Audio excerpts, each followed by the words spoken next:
All right, everyone, welcome back to Talk Tickers. We usually like to spend our time here doing deep dives into the latest earnings calls, but today we're going to do something a little bit different. Yeah, shaking things up a bit. It's got some breaking news that we just couldn't ignore, and we're going to dive into that. Big news. Yeah, it involves Honeywell and a pretty massive activist investor situation. Definitely making headlines. So, to set the stage here, Honeywell, this company's a major player in the industrial sector. For sure. And they're now facing pressure from Elliott Management, which a lot of listeners will probably recognize. Yeah, Elliott Management, they're kind of a big deal in the activist investor world. They are. And they're not messing around here. Definitely not. They have taken a stake in Honeywell that's worth over $5 billion. Wow, that's a serious chunk of change. It is. It's a huge statement, and they're making it very clear that they are pushing for some big changes at Honeywell. Yeah, not just suggesting a tweak here and there. They're looking for a major shakeup. Exactly, and that's what makes this so interesting. It's not just about the money either, although that's obviously a big part of it. Right. Elliott Management has a track record, and they've gone after some really big companies before. Oh, yeah, like who? Well, you've got GE, for instance, and United Technologies, and Ingersoll Rand. There's some household names. They are, and in a lot of these cases, Elliott Management has actually succeeded in pushing for some pretty big changes. And what's been the outcome of those changes? Well, in a lot of cases, those changes have actually led to increased shareholder value. So this isn't just some, a sideshow. This is something that could have a real impact on Honeywell, on its employees, on its investors. Absolutely, and it's a story that's just starting to unfold, so we're going to break it all down for you. All right, so let's get down to the nitty-gritty here. What is it that Elliott Management is actually unhappy about with Honeywell? They've sent this letter to Honeywell's board, and it lays out their whole argument. Okay, so what's the gist? It basically boils down to this. They think Honeywell is undervalued. Undervalued. And they think it's underperforming. And the root cause of these problems, they argue, is the company's structure. Interesting. So it's not necessarily that they're, unhappy with the products or the services or whatever. It's more about the way the company's organized. Exactly. Okay, so let's dig into that a little bit more. So Honeywell, right now, they've got this conglomerate structure, which means they're involved in a bunch of different businesses. Right. It's not just one thing. It's a lot of things. Exactly. You've got aerospace, building technologies, performance materials, and safety and productivity solutions. It's a lot. And Elliott Management's argument is that this structure is actually holding the company back. How so? Well, they say it leads to all these competing priorities when it comes to investments. So you've got different divisions all vying for the same pool of resources. And that can make it hard to allocate resources efficiently, especially when it comes to research and development. Which is crucial in an industry like this, right? Absolutely. You've got to be innovating to stay ahead of the competition. Okay, so they're saying that Honeywell is basically spreading itself too thin. In a nutshell, yes. And that this is ultimately hurting the company's performance. That's their argument. And they're not just making vague claims here. They're actually using some specific examples. Okay, like what? Well, they bring up Otis. The elevator company. That's the one. Otis used to be part of United Technologies, another conglomerate, but they spun off and became a pure-play elevator and escalator company. And guess what? They're doing well. They're doing really well, and Elliott Management is pointing to this as evidence that a more focused approach can unlock a lot of value. So they're basically saying, look, Honeywell, you could be like Otis if you just streamlined your business and focused on your strengths.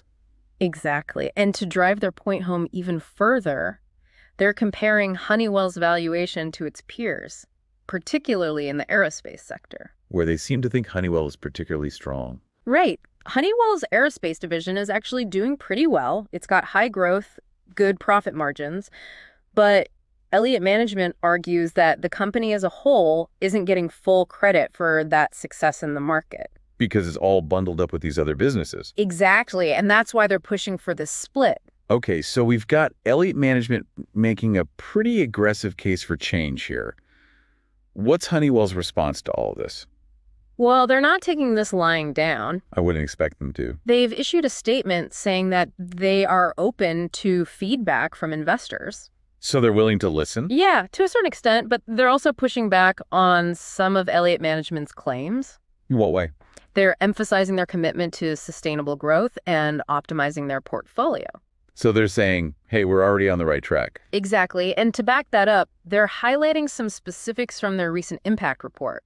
Like what? Well, they're pointing to strong growth in their aerospace and building automation divisions. Which seems to contradict the idea that the company's underperforming. Right. It suggests that they're actually doing quite well in some key areas. Okay, so they're kind of countering Elliott Management's narrative here. They are. They're also emphasizing their focus on sustainability, their investments in research and development, and they're highlighting their safety record.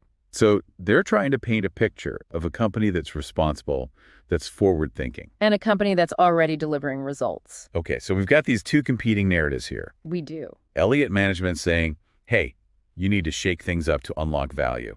And Honeywell saying, hey, we're already doing great. We're on the right path. This is shaping up to be an interesting battle. It is. And the big question is, what's going to happen next? Right, because Elliott Management isn't just suggesting some minor tweaks here. They're talking about a full-blown split of the company. They want to see Honeywell divided into two separate entities, one focused on aerospace, the other on automation. So they're basically saying, unleash the full potential of each of these businesses by letting them stand on their own. And they believe that this could lead to a major jump in the share price, like somewhere between 51% and 75% over the next 2 years. Wow, that's a pretty bold prediction. It is, and of course, there's no guarantee that it would actually happen. Right, so what are the chances that this split actually goes through? Well, it's hard to say for sure. A lot of factors at play here. It's important to remember that Elliott Management, they don't have a controlling stake in Honeywell. So they can push, but ultimately the decision lies with Honeywell's board and management. Exactly, and based on their initial response, it doesn't seem like Honeywell is too keen on this idea of a split. But you know, Elliott Management is not known for giving up easily. Oh, they can be very persistent. So this could turn into a long, drawn-out battle. It could, and we'll be following it closely. Absolutely. And we'll be back in a few minutes to break it all down even further. Stay tuned. So we left off talking about the potential for a split. And, Elliott Management, they lay out their whole argument in this letter to Honeywell's board. Yeah, like it's their opening statement. Exactly. And one of the main points they hit on is Honeywell's valuation, compared to other similar companies, especially in the aerospace sector. They seem really focused on that. They highlight that Honeywell's valuation is at a price-to-earnings ratio of 16.7 times EBITDA minus capital expenditures, which I know to the average listener might just sound like a bunch of financial jargon. But the key takeaway here is that this number is lower, significantly lower than what we see for other aerospace companies, which are trading at multiples between like 18.6 and 31.3. So they're basically saying Honeywell stock is cheap compared to its peers, especially considering how well their aerospace division is doing. That's the gist of it, yeah. They even point out that Honeywell's aerospace division actually has a higher growth rate and double the profit margins of Raytheon, yet it's valued at a discount. Which doesn't seem to make a lot of sense. Exactly, and Elliott Management sees this as a clear sign that the market's not fully recognizing the value of this part of Honeywell's business. And they're tying this back to their argument about the conglomerate structure being the problem, right? Right. It's like they're saying, hey, you've got this hidden gem in your aerospace division, but it's being dragged down by all these other businesses. Held back. Yeah. And that's why they believe a standalone aerospace company would attract a much higher valuation, which would then unlock that hidden value for shareholders. Makes sense, but it's not all about valuation, right? Yeah. They're also raising some concerns about Honeywell's ability to invest effectively. Right. They claim that the company's different divisions are kind of competing for resources, which could lead to some less than optimal R&D spending decisions. I see. And they even use a specific example. They bring up Honeywell's investment in Quantinuum, which is a quantum computing venture. Oh, yeah, that's a hot area right now. It is. And while Elliott Management acknowledges the potential of quantum computing, they question whether this particular investment is the right move for Honeywell right now. Is it distracting them from their core businesses, both financially and strategically? Yeah, it's like, are they focusing on what they're good at or spreading themselves too thin? Exactly. And they're raising some valid points there. For sure. Okay. So how's Honeywell responding to all of this? Well, on top of the points we already mentioned about growth and performance, they're really emphasizing their commitment to sustainability and social responsibility. In their impact report, they highlight their strong safety record, and they talk about their R&D spending on sustainability-oriented products and their efforts to improve diversity and inclusion within the company. So it's like they're trying to appeal to a broader set of values, not just the bottom line. Exactly. And I think they're trying to target investors who prioritize those ESG factors alongside financial performance. Yeah, smart move. It allows them to kind of counter Elliott Management's very financially focused arguments with a broader narrative about, responsible corporate citizenship. For sure, and it'll be interesting to see how that resonates with investors. Absolutely. So we've got Elliott Management pushing for a split to unlock shareholder value, Yeah. and we've got Honeywell highlighting their strong overall performance and their commitment to these broader goals. Right, two very different perspectives. But let's get back to that million-dollar question. How likely is it that this split actually happens? It's tough to say with any certainty. Elliott Management, they've got a pretty good track record with these activist campaigns, but they don't have a controlling stake in Honeywell. So ultimately, it's up to Honeywell's board and management to make that call. Exactly. And so far, they haven't exactly been embracing the idea. But Elliott Management is known for being pretty persistent, right? Yeah. They might not back down so easily. That's true. This could turn into a really long and complex battle. Yeah, it could. And are there any, similar situations from the past that we can look to for some clues on how this might play out? There are some interesting parallels. Remember the DuPont situation a few years back? Vaguely.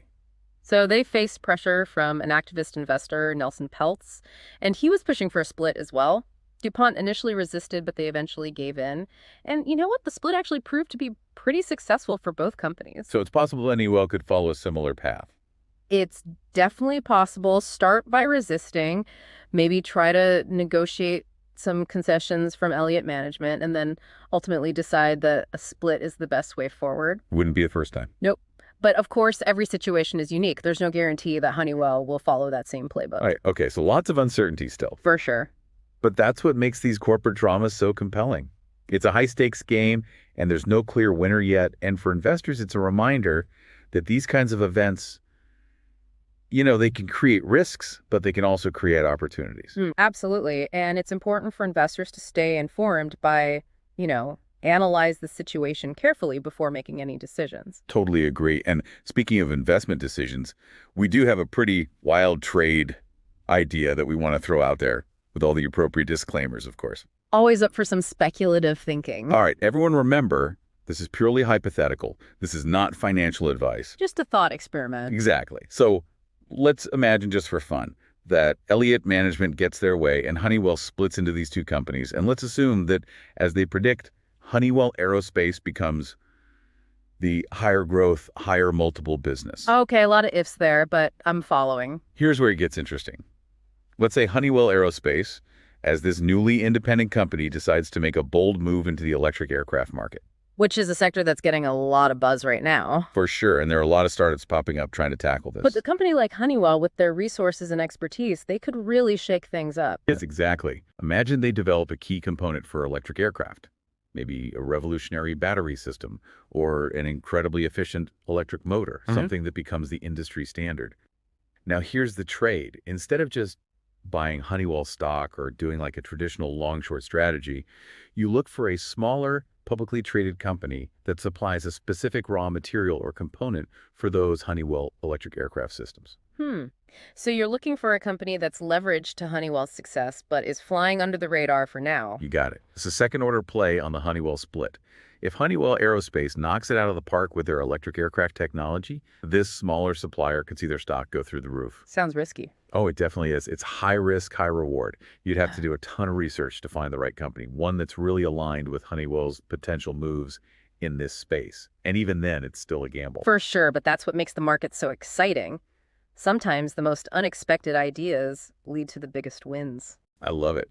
So we've gone from breaking news to analyzing these arguments and potential outcomes, and now we're brainstorming wild trade ideas. It's been a whirlwind. It has, but that's what we do here at Talk Tickers. We try to break down these complex situations, make them understandable, and hopefully even a little bit fun. I think we succeeded. I think so too. And for our listeners, I think the key takeaway here is that the world of finance is constantly changing.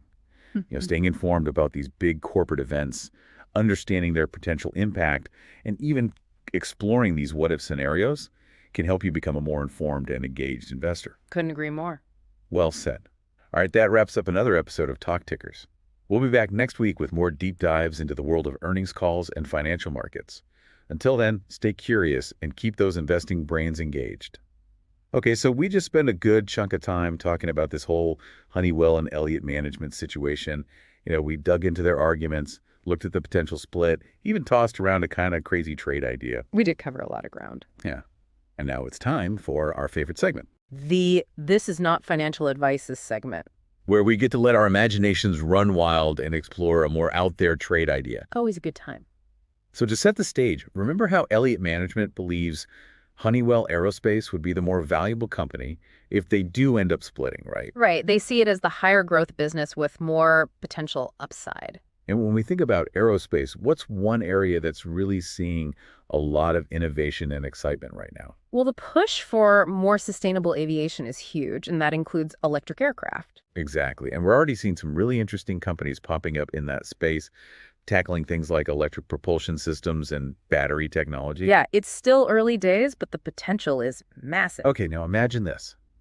Honeywell Aerospace, after the split, decides to go all in on electric aircraft.